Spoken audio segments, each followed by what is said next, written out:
New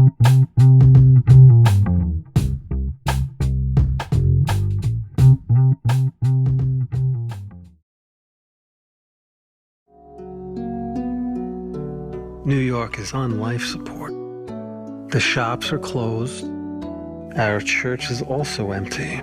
How are things up in New York? No anarchy in the streets? There's nothing in the streets. The streets are empty. It's creepy. Hey, there he is! Yo, look at you. Father Andrew. Is that what I'm supposed to call you now? Or can I just call you Andrew? Who's this? Paul. Hi. This is an old friend of mine. A dear old friend. This guy was wild back in the day. It's a good thing he found God, or he'd probably be in prison right now. It's not even remotely true. We need as much connection as we could get right now. If that's the case, why not open up the church? No, it's too dangerous. So you're afraid? Aren't you afraid? It would give people hope. I think you're right, but it has to be conditional. Of course. We have to practice absolute safety. People can come in to pray by appointment only. Do you reject Satan? Sure. They have 10 minutes. Well, some people might need more than that. Who prays for more than 10 minutes? Even the Pope doesn't pray that long. You think God wants to listen to that? Does my husband cheat? I can't tell you that. Why? If I told you that, then I'd have to go to Rome to be pardoned by the Pope himself. I thought you were an atheist. Me? No, I'm not an atheist. When I went to seminary, you totally made fun of me. Because you're Jewish. When you read all these religions, when you get past the surface stuff, we all want the same thing.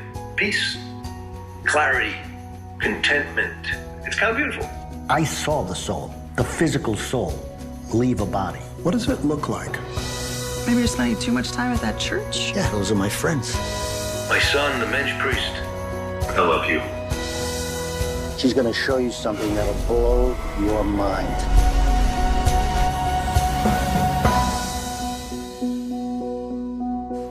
Everyone sins. Yeah. How are you, sir? Good as look how handsome that man is. Good to see you. Oh, I thought there was somebody behind me. And there is this guy right here. Well, no, he's fine. No, he's fine. He's fine. Listen, every now and then I have to glance at my email because we're still, if you can believe this, trying to get landmarks cleared in the montage scene. I don't know, you saw the movie. Did you watch the movie?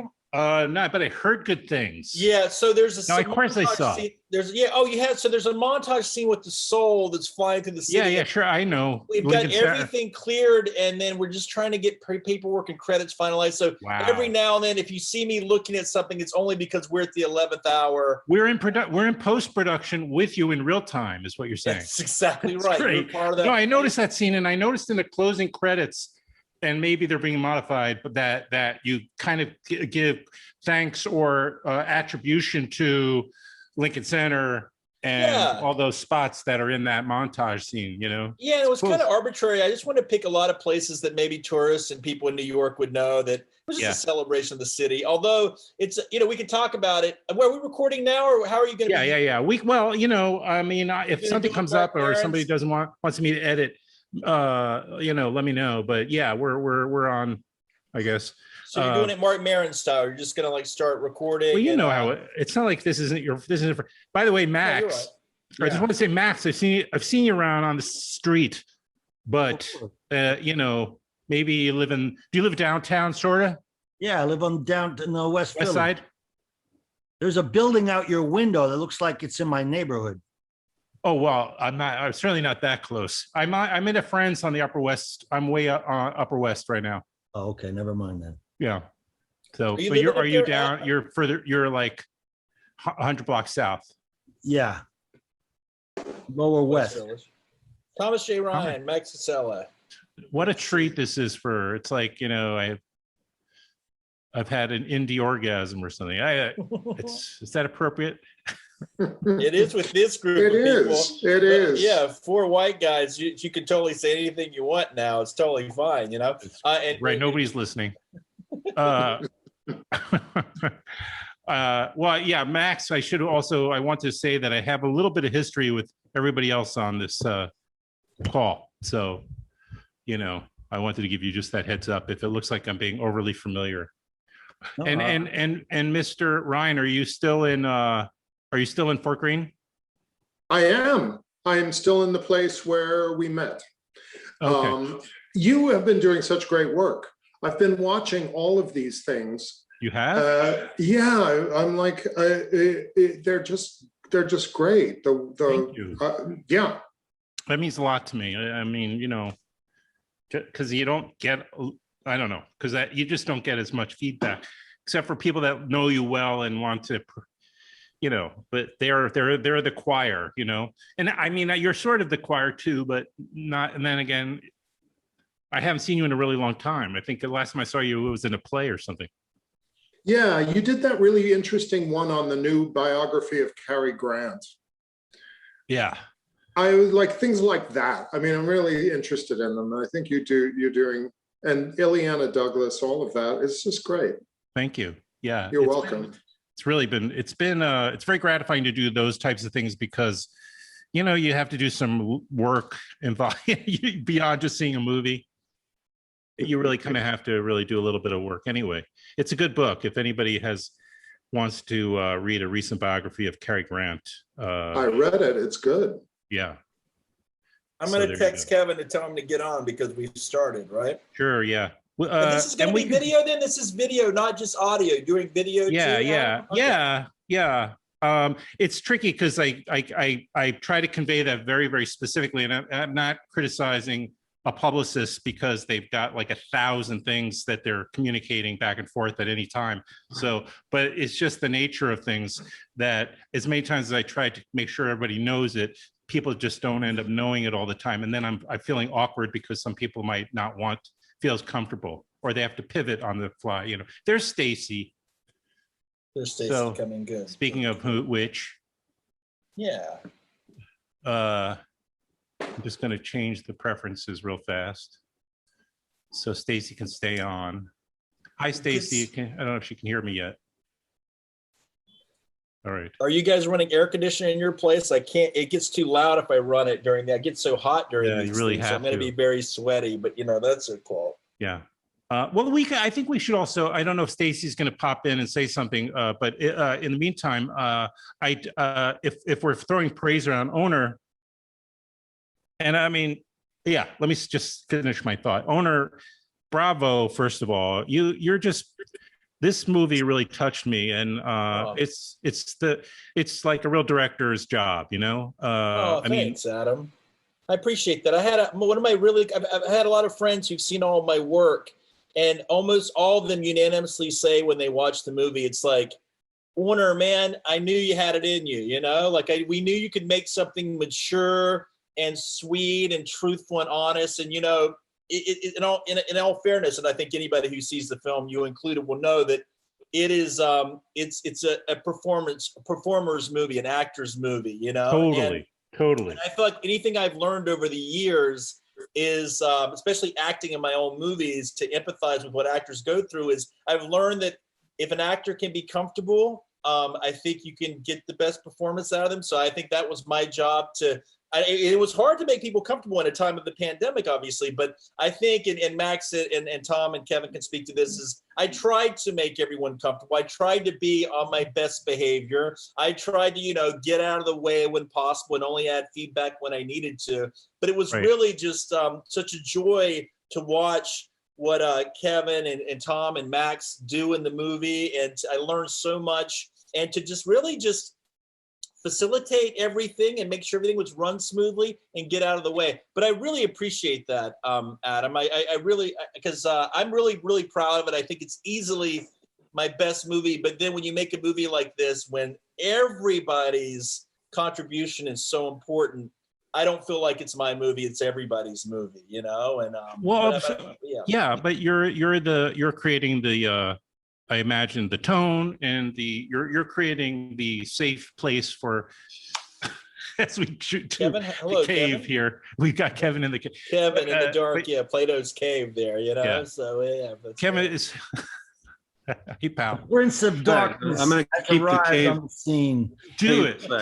It's totally, I'm down with the cave. So Kevin, I was gushing again about your performances. Get it all out of the way now, because it's like Adam's saying, Onur, it's a great job. It's your really strong film. He said it touched him, and all my friends have been saying that it's my strongest work, and I agree. I think it's easily my best movie, and it's because of you three, and I would never even presume to take that away from you guys, because it is but I want to be sycophantic the whole time, but I'm just really, Adam, look at this cast that, you know, I assembled, you know what I mean? Like, I didn't have to do too much, and I just feel very lucky that they were able to do the project, you know, so.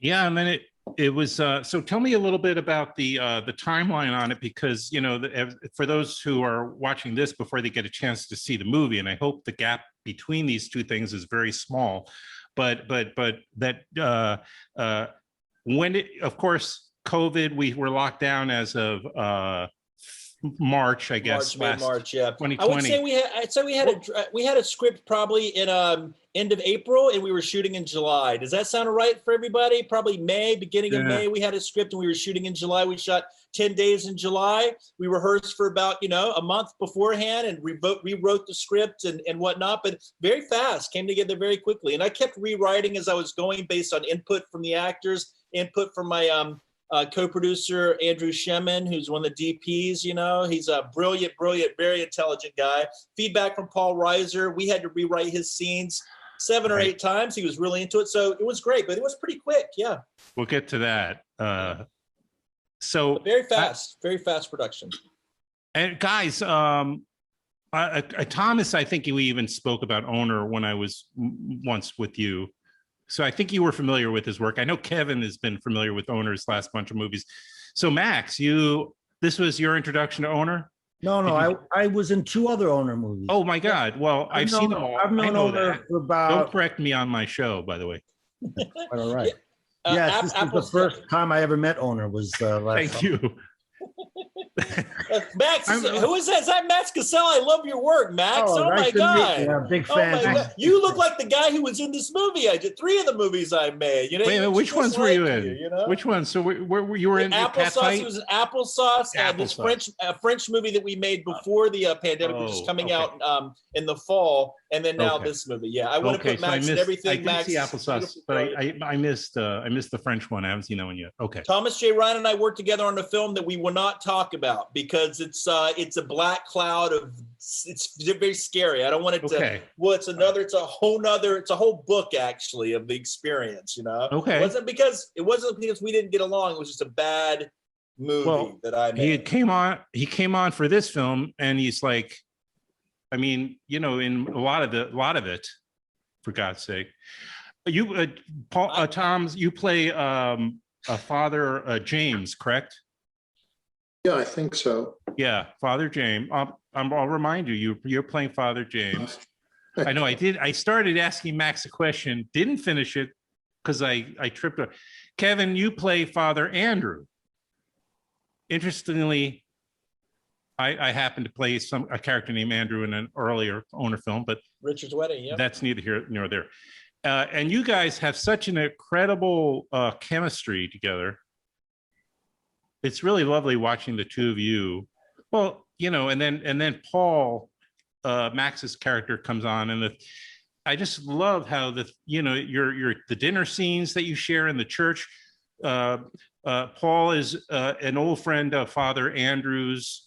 They've been estranged because I think, you know, Father Andrew has kind of been in the church, and he's kind of, that's his focus, I guess it's safe to say, right? And then through COVID, Paul re-enters into Father Andrew's life. There's also been a recent loss to Father Ryan, Father Brooks, excuse me, Father Brooks. The whole idea is, you actors better talk, because, you know, I've got a big mouth, so you better chime in here, because I will keep running my mouth, you know. And but everyone cut me off too, but yeah, Paul, you know, Max kind of plays me, a version of me, you know. Okay. Paul is the guy who's agnostic, atheistic, or on the fence spiritually, searching for something. I don't have a deep background with spirituality. I'm a spiritual person, and I have some roots in baptism and Baptist, because I grew up in a small North Carolina town.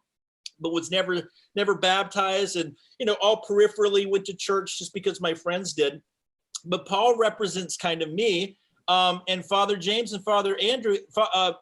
Kevin Corrigan's character, Father Andrew, kind of represents Andrew Shemin, who was our DP on the movie, because he was someone I co-wrote the story with, and he really has he's a very devout Catholic. He's also Jewish, so there's a lot of parallels between Father Andrew. And then I would say Tom represents, I don't know, the kind of stern he represents the authority of the pandemic, the Fauci. I'm not conscious of this as I was writing it, but he represents us being cautious and being like fearful because he's lost Father Brooks, and right. he was very he's close in a to very him, vulnerable. He's going through a vulnerable time. Yeah, so I think the three characters are very, very different and dynamic, and they all offset each other very well, So yeah, and I think.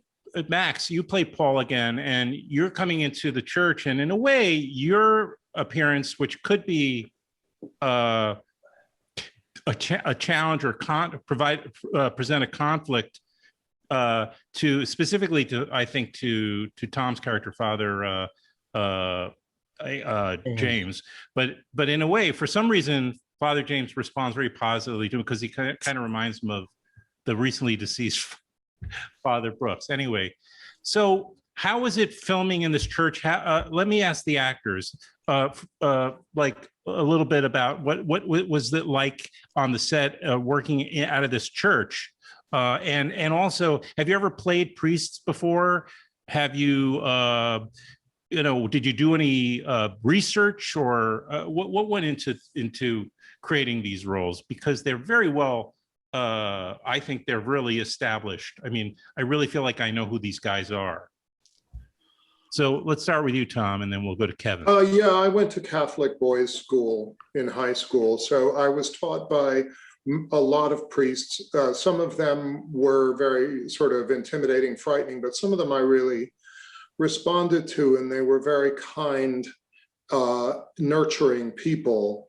And, I just want to say this because I haven't talked about it, but I do want to say it. The script, when I read it, did not have any backstory about me and the dead priest. And as I was reading it, because my character's in such mourning, I said to Onur, I said, this reads like they were a couple to me. And most of the priests I knew were gay. They weren't predatory. They weren't. I had that and to me, I just felt like this was, in my mind, like a subtextual thing. I never intended for there to be a scene. I never intended, but I said to Onur, I'm going to keep this in the back of my mind. Nobody needs to know about it, but it can inform the depth of my mourning, because if you're in that situation, you can't really talk. People aren't treating you like your husband or wife died. They're treating you like just some guy died, but you know that this was your life partner. Right. So Onur Onur pisses me off sometimes, but God, when he's good, he's good. And he took this idea and he wrote that scene in the confessional that could have been so mawkish and stupid and just overshot the mark. And I really just think it's a beautiful statement about shame. And yet it's got humor and everything else. So to me, that was a way in for me. And I loved shooting in the church. I think all the guys felt this way. It was a very peaceful, beautiful place to be every day. It didn't seem that hard to control the number of people who were there for the shoot. It was a huge cathedral-like space. So I didn't feel really at much risk health-wise. And I was just lucky to be making a movie. I was just lucky.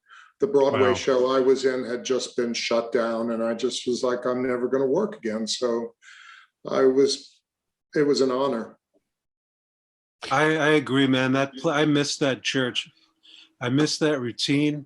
I wish this was a limited series. We could keep going back to it and keep going back to that environment. It was like, like an oasis. It was really womb-like, and We had that big place, that big old place, this big old New York church, over 100 years old. You could feel the history of it. You could feel the years. You know, it was and then that situation with the, you know, we were able to. It reminded me of Up in the Old Hotel, the Joseph Mitchell stories. You know, there was like a hotel.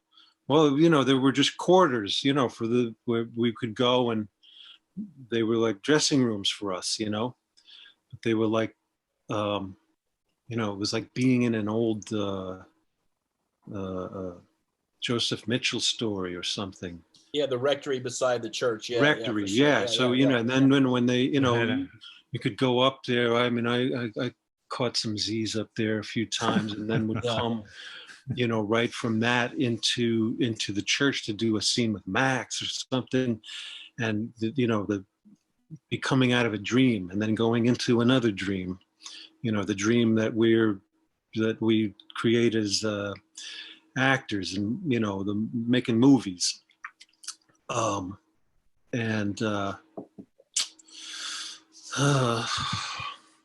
we were lucky we had so much space because the crew was so small. Normally on a big movie, that even though we had so much space, it would have been completely occupied by the crew, and we had a ton of space. So just to throw that in there. I think we were lucky. We're very lucky that it allowed for a contemplative experience.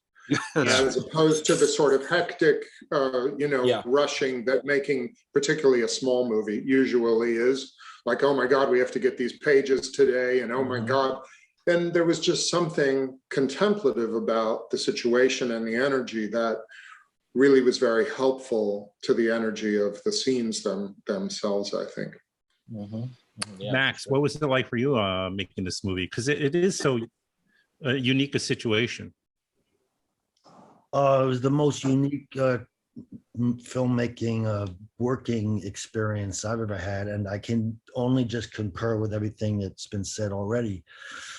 I mean, when Onur asked me to do it, it was like you know, just like a gift from the heavens. You know, it's like, of course I said yes without even looking at it. To make a film in the middle of the pandemic, and I had a play that got canceled. I just, you know, I guess I had done a pilot, which I had found out wasn't going further, and I was then the pandemic, and I'm like, I'm never going to work again, or at least not for a very, very long time. And I was pretty depressed at the time, and then Onur just came along with this thing. It was just like beautiful, and to shoot in a church, you know, like these guys said, just great. Such a small crew. It was calm. It was very, you know, contemplative, like he says. And no, it was fantastic. It was a really special experience, and I wish that it lasted even longer. Like Kevin says, I'd love to do, you know, do more episodes of this empty church or this church or something. Yeah. Like that, you know? I thought it was kind of cathartic, because what else were we going to be doing but sitting in our apartments or our homes with our dread, and to come to set and be able to utilize kind of the fear that we were feeling or the uncertainty, and to put it into something with a small group of people. You know, it was like a little family for 2 weeks. And I just thought it was a beautiful experience. I was a little nervous, and I don't know if I had a ton of joy or experienced a ton of joy, because we still did have 10 pages to shoot a day, you know, even though it was very, very slow moving and it was not nearly as rushed as my other films. There was still amount of low level stress that comes with that. And I kept fearing that someone might get sick, you know, even though we were being tested and we had our on site, you know, nurse checking everyone's temperatures and everything like that. There was still that fear that someone would get sick. But when it came to just doing the material, watching it, performing it, and watching the actors go, I found it very, very rewarding. Just like, I'm so glad if we're not doing this, I'm not putting my dread somewhere, I would be feeling the dread, and that would be awful. That was an awful time, you know. Kevin had said, yeah. What's great is that, you know, the way Onur writes, I mean, such interesting conversations and scenes where characters are grappling with like philosophical, spiritual, you know, questions. I just remembered shooting a bunch of dinner scenes. It was just like heaven because I'm working with two great actors and we have real like great writing to like grapple with these ideas. And they were long, many page scenes, but there was like were so prepared, and it was easy. It was so easy. It was like we were doing a play or something like that we'd been rehearsing. Yeah, I can say I didn't feel joy, but I also didn't feel like it was work. There wasn't the pressure of work. I always felt like when we were shooting was like, this is all working. It was never not working. And that was so, I mean, I knew that would happen because we all know each other, but still you never know what's going to happen, especially under those circumstances.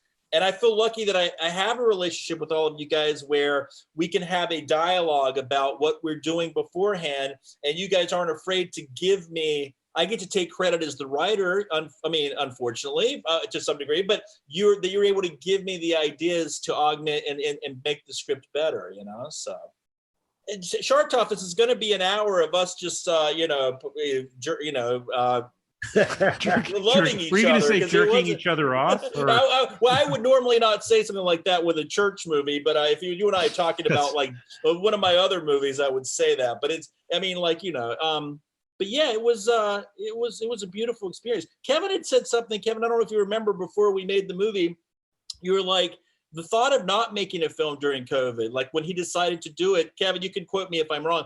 The thought of not making the movie during COVID would be as tragic as to COVID itself. You know, the fact that all productions had stopped and there was nothing happening, that this opportunity was, it was a gift in a lot of ways. And the thought of not making it would have been more tragic than making it, you know? Oh yeah. You read the script and it's like, wow, what a great script. Somebody should write a script like this. Wait a minute, Onur did. Let's make this. Now we make this movie, right? But there was a question of who's going to be in it, who's going to want to come out to make a movie. Turns out probably a lot of actors. Well, when you have Kevin Corrigan attached to a movie, yes, a lot of actors will want to be in it, and that is exactly, Kevin. I wrote the role for you, Father Andrew, and the whole thing was designed. I couldn't believe. I'm so thankful it worked. It's like if I get Kevin Corrigan on board, I know I can get other people attached because they want to work with you, and it came through that way. The Craig Bierko scene. Craig wasn't even supposed to be in the movie. The scene wasn't even attached. When he found out I was making a film and Kevin Corrigan was in it, he was like, I want to be in that movie. Can you write me a scene? And I wrote it for him. So yeah, I mean, Kevin, didn't mean to interrupt you. If you're keep. Kevin. Yes. Finish your thought. I'm sorry. Well, what else can we say about this project? You'd always wanted to play a priest. You'd always wanted to play a priest, right? That was one of the things. That's right. I wanted to play a priest since I saw The Exorcist because I love Jason Miller. Yeah, we talked about him. Yeah. I could talk about that guy. I always liked Pat O'Brien and Angels with Dirty Faces and Carl Malden and On the Waterfront. And it's like, someday I got to play a priest. And that was on your bucket list. Yeah. But it's such a great script to have land in your lap. Well, I know that when we were talking a few months ago, Kevin, I remember you brought it up and it was made so swiftly. I had never even heard of it. Of course, I guess I hadn't talked to Onur in a while, but you were like, yeah, let's get this out. Like there was like, you had expressed the way you were talking about the film, like this, they're almost like you felt an urgency to get it out and seen because it was so much of the moment and it was important. And it's still, I think the timing is still really good. It's like, it's been about a year, maybe. Yeah. I think, some people thought it was irresponsible of us to go making this movie. Yeah. Right? I mean, can't please there were everybody. sort of voices of dissent, you know. Right. saying, hope you I guys think there's going to know be there's going to be reviewers who are going to say that, you know, they're inside during the pandemic, at the height of the pandemic, the beginning of the pandemic. They're not wearing masks. They're not adhering to the protocols they're supposed to be established. But they're failing to understand that that's not very good cinema. You know, in terms of, if we're going to make a movie, even addressing the pandemic, having actors inside, it's going to be like hard enough sell to get people to watch the movie about the pandemic because they may be triggered and we're also living through it. But I don't want to see actors inside wearing masks talking to each other. That's not going to work from a practical standpoint. So, well, you know, to speak to your you referred to my saying something about we have to make this movie. I was, because my daughter was going to a performing arts school in a lockdown situation, you know, performing arts school kind of ceases to be an arts school. And she was really getting into filmmaking, and it's like, what are we supposed to do? Not make films now? Now I have an opportunity to go and make a film. Do I go and do it or not? And I felt like I needed to set an example for you know, this kid, you know, who. And we did do the best we could. I mean, to say we just sloughed all that off and said, oh, fuck it, let's just go into a room and make the, you know, there were protocols. We were tested. We did. You have to remember the time at which this was. SAG was still trying to figure out how to allow actors to have some bits of work here and there. And this, as opposed to some giant television series or something, this was the very first thing, I think, that shot under a low budget agreement in and so we were everybody was sort of on uncharted. And I remember talking to the guy from the Screen Actors Guild on the phone, and he was sort of like, well, I don't know. I mean, we're going to do the best, you know, we want you to do the best. The idea of not letting it happen just seemed so extreme and awful. It needed to be made. And I can't say how grateful I am that it was made. We were as careful as we could be. We were in no more danger than we would have been at the grocery store. And I feel like that's built into the film. This conversation we're having is actually a conversation that the movie incorporates. Addresses, the story address, yeah.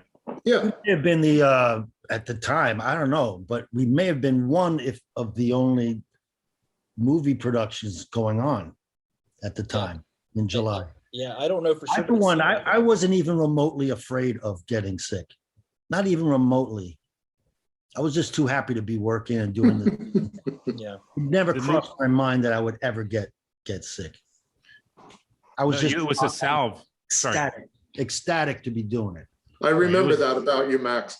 And I remember being very nervous myself, especially in the beginning. And Max was like, oh, come on, let's find some joy. There's something so beautiful about these two actors. I can't even tell you. It's like we would do you refer to these eating scenes around the table.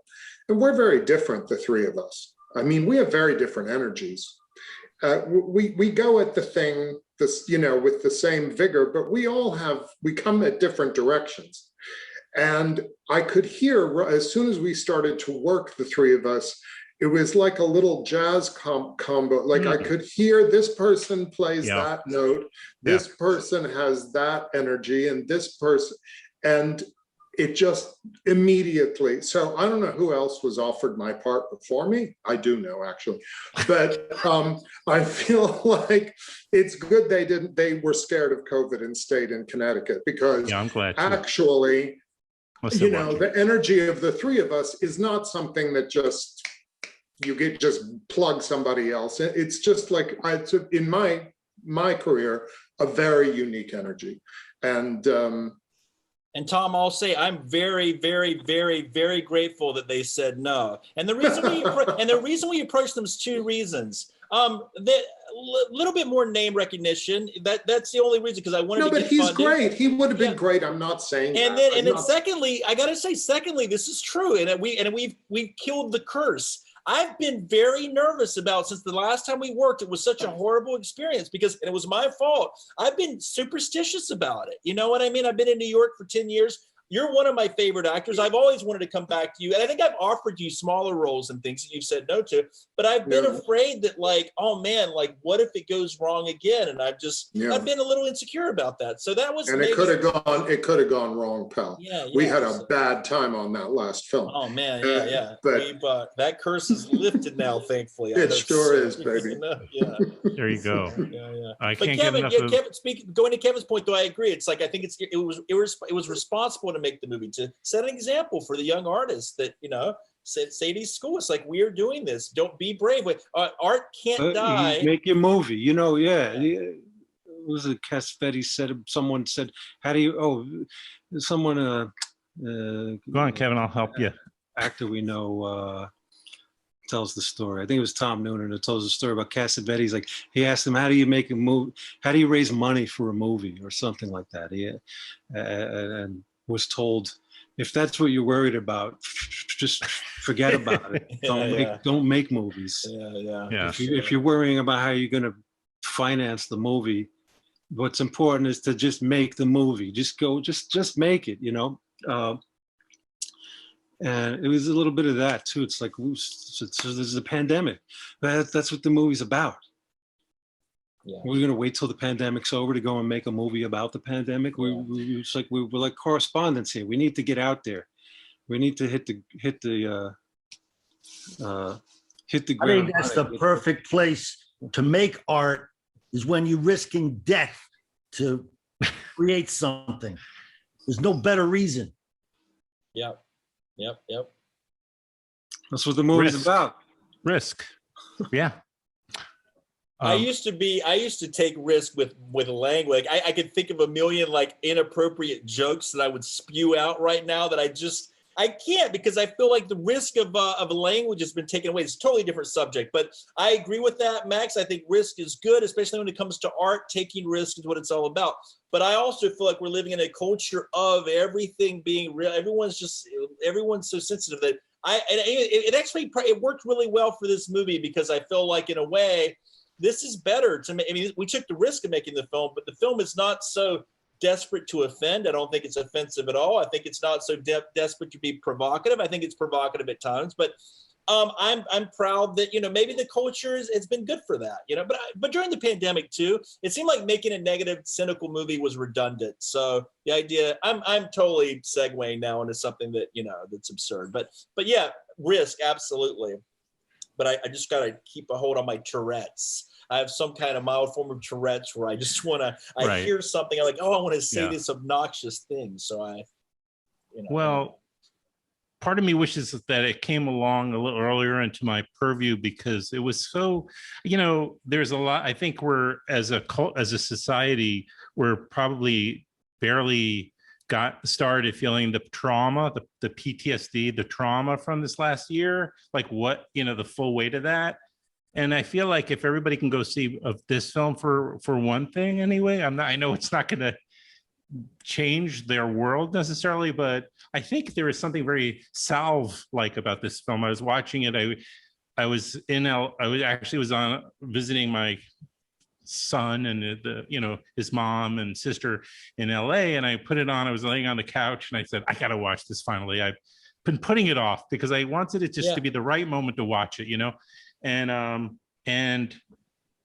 I was just like watching it. I was just like, this is really lovely. And my ex she was sitting nearby and she goes, what are you listening? What are you watching?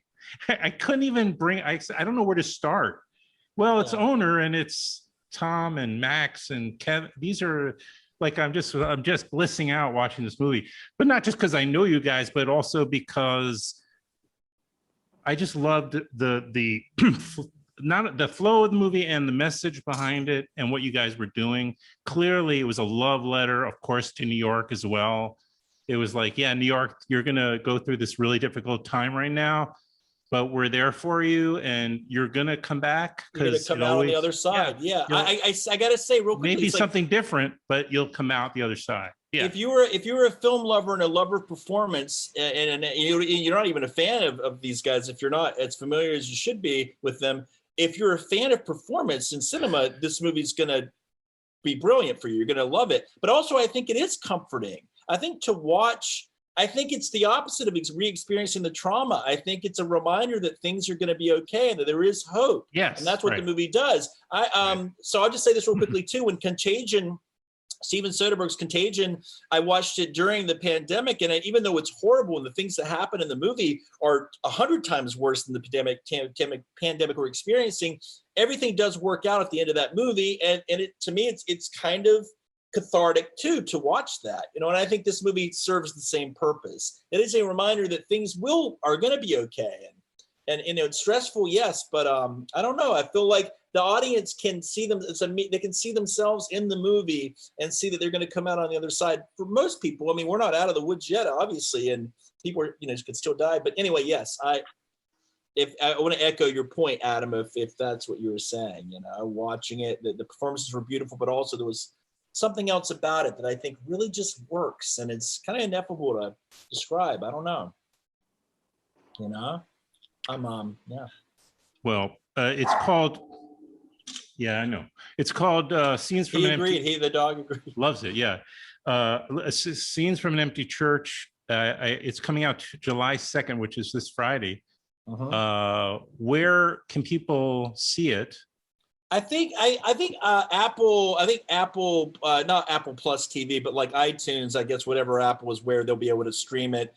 They'll have to pay, I think. I don't know where it's going to be streaming afterwards, but normally wherever you stream movies, I think Apple, iTunes is the main place. I don't know if it's going to be like on Amazon or YouTube. I think it'll be iTunes and a few other places maybe, and VOD, video on demand, if people get their movies that way and stuff. So. Yeah. People need, we need to get people to get the word out, and definitely I hope some critics champion it. I hope some people get behind it. Good. We don't have control over that, but I really want people to see the film, and I hope I'm not mentioned in any articles, because it's like anybody who knows my work is going to be like, this is a departure from Onor's movies. No, it's not about me. It's about, I just want Kevin, Max, and Tom, you don't see them in leading roles often enough. And I just think what they do here is nothing short of a miracle, if I can be. Well, you got to go to the theater more. Yeah. Or get premium cable for in Kevin's case. But but anyway, so I thank you guys. What was I going to say? Damn it. I have one last thought I wanted to share with you guys, but I just, I hope this next year brings lots of great work for you guys. And, Max, nice to make your acquaintance. And let's do it again. Onur, good luck with the film. Anything I can do, course. Thank you, Adam. I appreciate you having us on the show. Yeah, this is great.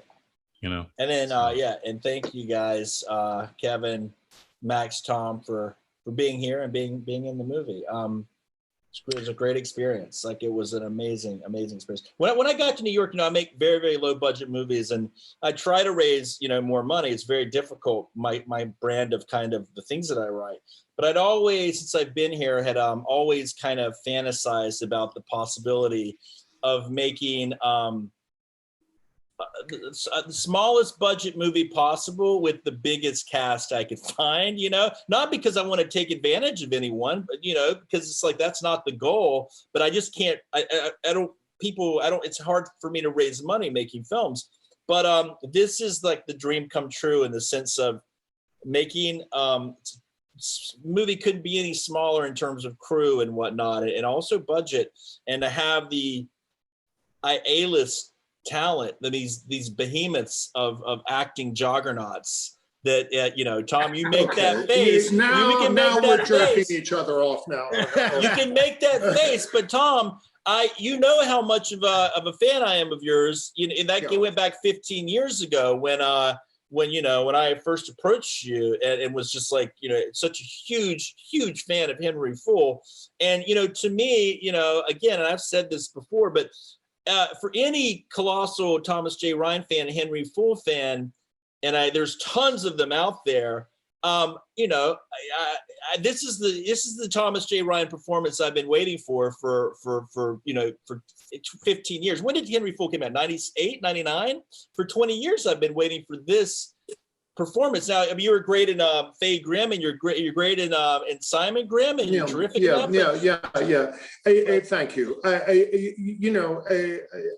appreciate that. I do think attention must be paid, though, to your extreme course correction, Onur, in this movie.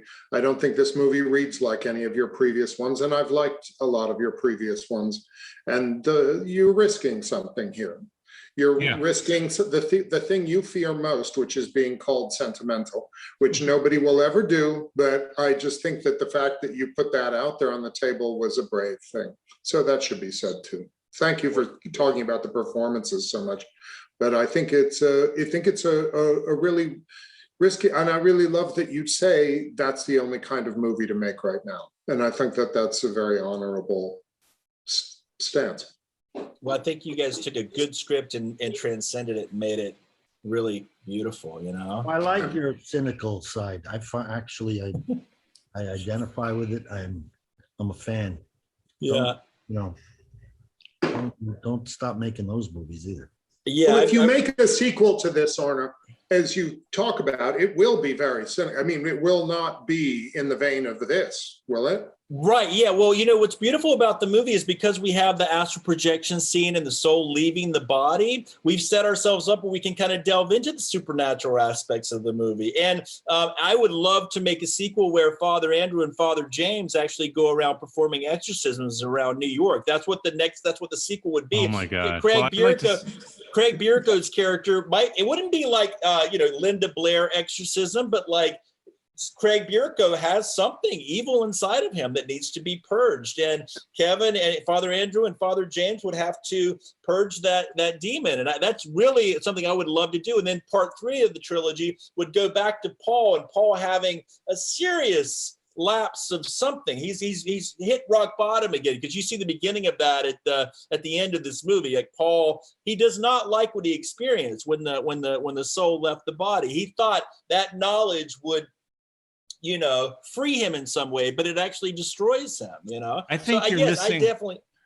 I think you're missing even a better opportunity. There's so much backstory to these characters that I think a prequel is actually the way to go, because you have, as we have already spoke for, we said that Father James and Father Brooks, maybe there was a relationship there. Paul has come out of this long period of self-destructive behavior, right? He's constantly battling inner demons. You've got Father Andrew, who's a big Jew, right? Paul Reiser's the big Jew dad, and then they've got a backstory like what happened. There's so much to mine from those stories, but maybe it's better on some level also for that just to be backstory. I don't know. I'm not. Yeah, I like that. What did you think, being Jewish yourself? What did you think of that? Did it throw you for a loop? Yeah, when you watched that part, what did you think of that subplot? Like Paul Reiser, when he read the script, he really liked that revelation, in the too. No, he said it threw him for a loop. He's like, I wasn't expecting that, and I really appreciated that. Yeah, no, I didn't either. And I mean, I don't know. I got bar mitzvah. I had an adult bar mitzvah at 40, by the way.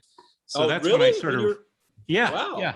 I don't know. It was something I wanted to explore, but is a bar mitzvah like the equivalent of being baptized for a Christian? Is it like a rite of passage for? Yeah. But you don't actually have to have any ceremony. Like as a Jewish man, you are automatically bar mitzvah, as they say, at 13. So the ceremony is only that. It's only a way of kind of recognizing in a public way, and it's a ritualistic, but the and I was raised completely by parents who I didn't go to Hebrew school. That's why I did it as an adult. And my son was about to be born, and I was going through a lot of emotional stuff. So I said, let me see what it's like. And it was powerful. But do you know a lot about the Jewish religion and stuff like that? And Yeah. But there's no salvation for the Jews. The Jews don't believe in like a heaven or afterlife. It's no, like they you don't. die. That's what I've always loved about the Jewish religion, is that it just dies. I mean, it's it's just live a good life, be a good person, and that's just what's expected of you. And then you die. There's a different no approach reward. to they're looking back at ancestry and tradition and all that, and then looking forward. And there's a different kind of almost whole different perspective. But you asked me a question. The only problem I had was I think Paul Reiser is only about 16 years older than Kevin. So I kind of was. That was my only thing. I'm okay with that suspension of disbelief. I believe that of Paul course, could I'm have just played kidding. But for that question, I feel like Paul could play someone in his early 70s who looks great, and Kevin could look like someone who's in his late 40s who looks like he's in his late 40s, Sure. or mid 40s even. So I feel like I'm okay with that, because they are pretty close in age. And I've heard a few people say that, but I'm okay with it. And I always assumed, Kevin, I remember when I met you, I always assumed you were Jewish for some reason. I just, when you Corrigan? Told me, his name is Corrigan. I know, but what do I know? I'm from North Carolina. When you're in North Carolina, when you grow up in North Carolina, I mean, I feel like I've become I feel like I've become a cultural Jew being here for 10 years now, in a way. You know what I mean? I feel like, I don't know, in my mind, the neurotic, liberal Jewish, aspect of New York is what pulled me into this place. And I feel like, you know what I mean? Like I connect very easily with like-minded, neurotic, I'm not an intellectual by any means, but I have a lot of smart friends. I like it. I mine from that. You could put clips together from all your movies, and which would probably argue otherwise about your sort of cerebral side. Max, aren't you half Jewish? Yeah, I'm half Jewish. You're half a Jew. Half a Jew, yeah. You went to synagogue. You said him. But you said you went to synagogue looking for meaning at one time. Oh yes, I did. Later, my parents were atheists, so Me too. I went to synagogue. I went to Catholic mass just to find out what was going on with it. Seemingly everybody else knew about except me and my family.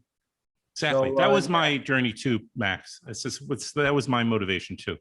Yeah, I've been to shul many times. I took communion, which I fucked up because I took the wafer out of my mouth to look at it, and the priest screamed at me, "That's body of Christ! What are you doing? Put it back in your mouth." I was like, why were you looking? Did it not taste good, or what was the deal? just to see what this looked like up close. Oh yeah, yeah, that's funny. Yeah, just like what's it made out of, tasted like a ice cream cone. And you don't get bar mitzvah if your father's Jewish and your mother's not. Can you get bar mitzvah? According to the Jews, if your mother's not Jewish, you're not Jewish.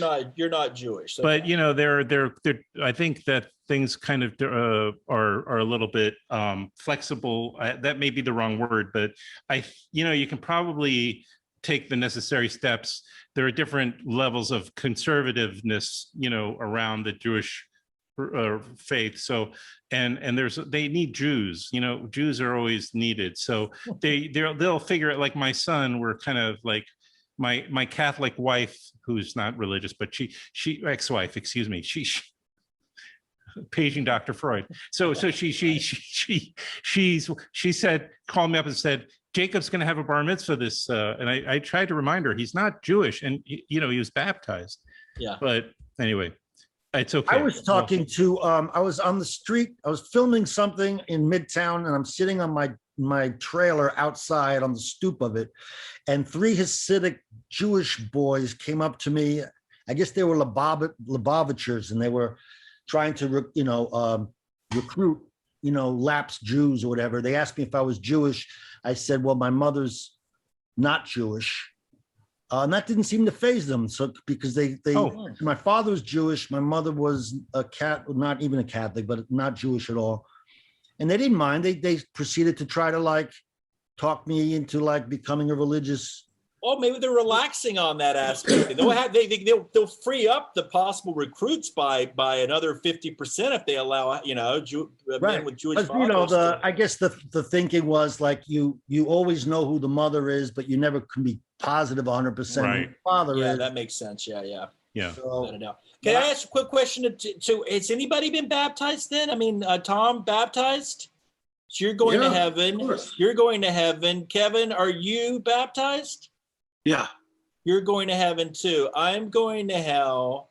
I'm going to hell. Max is going to hell. Shartov, you're not. Well, I didn't realize a lot of Jewish people are Catholics. Bill Maher, I think, was Catholic, and he's Jewish, right? I didn't realize that about him. I don't know. I know that he's half Jewish. I just didn't. I don't he's half remember. Jewish. Okay. I assume it's his mother because his last name is Maher. Yeah, is that Which I think is Irish. Is that Irish? Okay, gotcha. Right, Mayor Maher. Anyway, If we ever do a sequel where we show Father Brooks, the person I would want to play the part, and this is based as much as anything, Adam, on your interview with him recently, Udo Kier. Oh, interesting. wow. What was in that interview that made you want to? He was an old gay sitting in his Palm Springs house with a painting behind him of two pigs fucking. Oh, wow. And this was the Zoom. Not kosher. angle he had Not kosher. And I was like, this is the guy. This. And he's also, of course, he's Udo Kier, so he's a bit frightening. Yeah. I was terrified. I like that. Yeah. That's great. Yeah, he's Father an Brooks- amazing person. He's an amazing presence. And I don't know if that movie's good, but I do want to see it because I just admire him. So I think it's great that he got a movie where somebody just focused on him. I just think that's really interesting. Oh, and I don't think he was directed in that movie as much as I appreciated the director. But I think they did the wise. They just said, "Go do you." To borrow that expression. We shot there's a photo of Father Brooks that we took of my father. He was going to play Father Brooks. I did a Photoshop picture of him and the collar and stuff. And there was a photo on Father Andrew's desk when Kevin is writing. We see Father Brooks and we show him when Kevin's talking about Father Brooks' death. And my dad's been dead for about 7 years, and my mother didn't want me to use it because she thought it might offend some of the Muslims on his side of the family in Turkey. Because my dad was agnostic. He wasn't Muslim. He wasn't Christian. He wasn't anything. I mean, he believed in something, but she thought it might offend them if he played a gay Catholic priest. Because I'm like, Dad, we were like, Dad's going to play this priest and he's gay and stuff, and that's fine. Dad wouldn't have a problem with that. She's like, maybe not, but it might have. She's conservative in that sense. You know what I mean? My mom wasn't homophobic or anti-Catholic or anything like that. It was just a matter. But I still have the photo, and anyway, just a piece of minutia. Your father's fired. I want Udo Kier. Udo Kier, yeah, of course. But my dad also had a lot of photos of pigs fucking too. He just didn't put them around the house. They weren't displayed, When we didn't have company, he'd put them up, but not when we had company. Take those photos down. So, Adam, what do you think of that?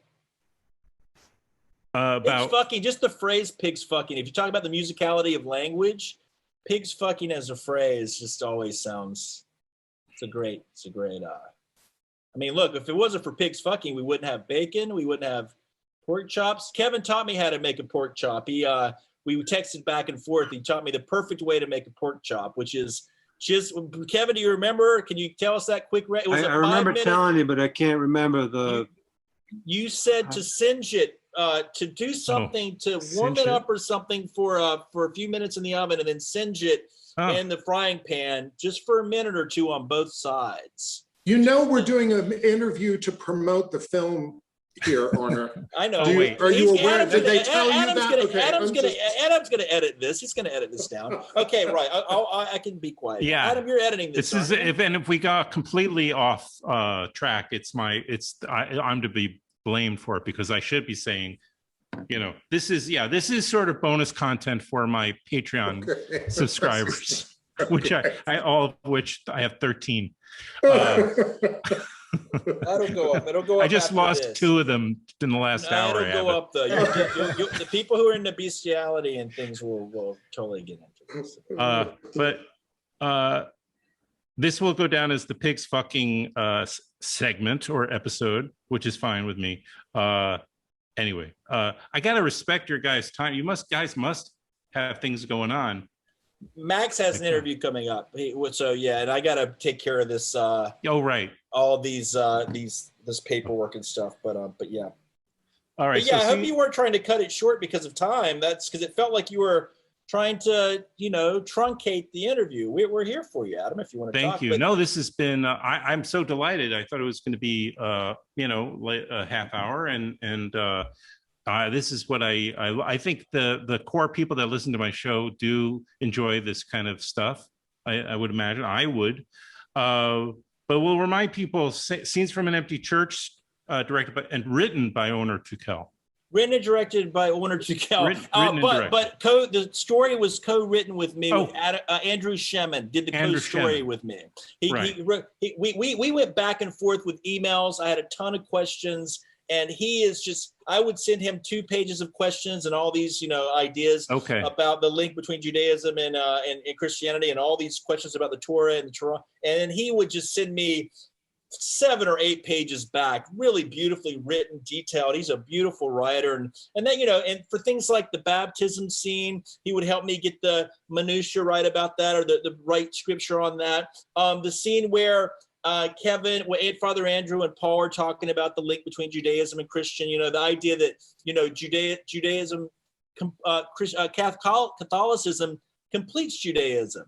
Jesus came to fulfill the Old Testament. He wasn't there to negate it. I thought it was beautiful. And that's right out of an email from Andrew, you know what I mean? So a lot of specific, by the end of the movie, when I wrote the scene where they scatter the ashes, Andrew read everything that I wrote. He would read the script and be like, yeah, you can't scatter the ashes in Catholicism. That's a big no-no. What the fuck do I know? So he would help me, fix that. So he was indispensable to, and there's still a couple of things that are like, that would make some of the Catholics, the really devout Catholics, bristle and say that's not quite right.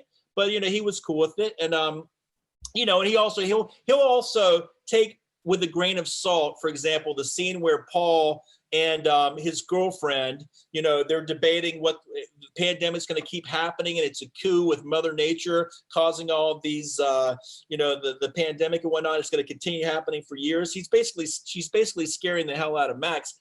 She tries to refute a lot of the things Max is saying with Constantine and a bunch of other things. And Andrew Shemin would roll his eyes at some of those debates and say a real Catholic would rip apart her argument right now, about Constantine and other stuff. It was we had 90 minutes, 95-minute movie. You could take any of these scenes in the film and expand it so much larger, for people who can actually debate these things. I saw Christopher Hitchens once. Christopher Hitchens, late great philosopher who wrote the book God Is Not Great. I saw him debate a preacher in Durham, North Carolina, Raleigh, North Carolina, years ago. I ended up after the debate, I ended up smoking a cigarette and sharing a bottle of whiskey with him, just for a brief moment. And I have nothing else to offer with that conversation. It's just that it was a thrill of my life. I love Christopher Hitchens. He was amazing. So do I. I'm jealous of that story. Yeah, it was very, very cool. It was a few years before he died, so it was very cool to listen. He's so eloquent and respectful, but at the same time very stern and very, backed up by facts. I've watched countless debates on religion between him and various Jewish, Catholic intellectuals, priests and rabbis, and I just love that stuff. I love the whole question of it. And there's the main priest. What is that called? The Dionysus? The main priest of the church, of the parish. His name's Father George Rutler. Diocese, right? He had to vet what we were doing because he's the head of the church at the time of the church we were shooting in. So he read the script and he gave us his blessing. And but he also he almost got into a fist fight with Christopher Hitchens. Father George Rutler is a very renowned man. He's written 25 books or so on faith and religion and spirituality. So he has he's very, very respected and popular, but he actually almost got into a fist fight during a debate. Wow. I love Hitchens too. Just his style, just his confidence, just his eloquence. And I have to, So anyway, yeah. Okay. Well, there's a documentary to be made, so just put that in your on your list. Thank you, everybody. I'm going to let y'all. Shartoff, good seeing you. Good seeing your face, man. This And has been Good to see you, my friend. Very Great to much. see you. Kevin, you, Tom, everybody. Max, Stacy, good seeing everybody too. See you all soon. Bye-bye. Bye. Bye-bye.